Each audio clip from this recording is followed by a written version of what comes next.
Video start करने से पहले मैं आप लोगों को यहाँ का व्यू दिखा दूँ। देखें कितना खूबसूरत व्यू है जिस पे आके मैं इतनी मज़े की वीडियो बना रहा हूँ।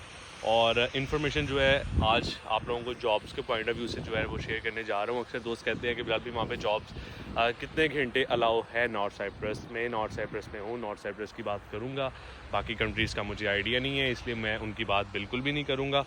जहाँ पे मैं हूँ वहाँ की जितनी मुझे इन्फॉर्मेशन है मैं इंशाल्लाह आप लोगों के साथ शेयर करता हूँ और कोशिश करता हूँ कि छोटी छोटी जितनी भी चीज़ें होती हैं आप लोगों के साथ शेयर करूँ। आना है आप लोगों ने, नहीं आना ये आप पे डिपेंड करता है। मेरा काम है इन्फॉर्मेशन शेयर करना। अच्छा, बात करते हैं जॉब की।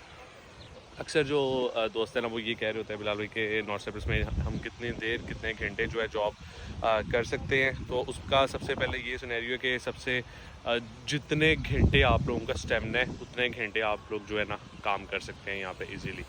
तो ये सिनेरियो है, मतलब कोई यहाँ पे इतनी सख्ती नहीं है, कोई इतने वो नहीं है, आपको रोकते नहीं है कि आप क्यों काम कर रहे हैं, ये है वो है, ऐसे वैसे। जितने देर जितने घंटे आप लोग काम करना चाहें कर सकते हैं। बट आप लोगों से ये एट दी एंड रिक्वेस्ट है कि आप लोग अगर स्टडी वीज़ा पे आ रहे हैं तो स्टडी पे भी फोकस करें। कोई इतनी टफ स्टडी नहीं है। ये होगा आप लोगों के साथ साथ स्टडी, आप लोगों को एक अच्छी डिग्री भी मिल जाएगी और साथ साथ आप लोगों का यहाँ पे काम करने का आप लोगों का अपना भी एक्सपेंस निकल आएगा।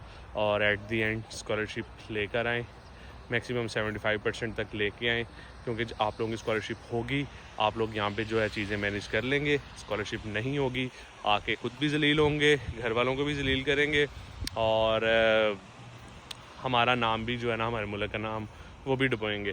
तो सारी चीज़ें जो है ना आप लोगों ने खुद इस पे वो कहते हैं ना रिसर्च करनी है और चीज़ों को उसके मुताबिक अब करनी है आप लोगों ने। मेरा काम था इन्फॉर्मेशन देना। नॉर्थ साइप्रस में हूँ, नॉर्थ साइप्रस की बात कर रहा हूँ। Thank you so much.